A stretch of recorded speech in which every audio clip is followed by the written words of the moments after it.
Heart and Soul is one of the most popular songs to play on the piano, and you learn a lot of really good techniques with this. Let's first start by learning the fingering. Here we go.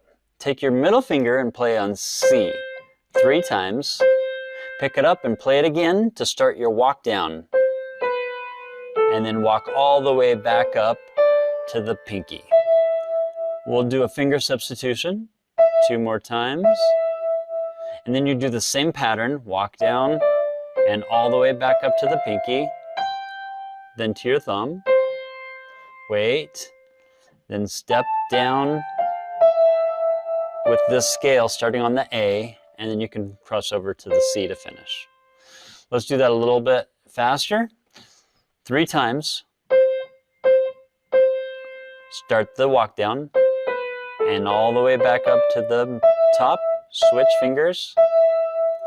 Walk down and all the way back up to the top, hold it, and then start the A scale coming down. Cross over to the C. Okay, that's it for part 1. Let's take a look at part 2.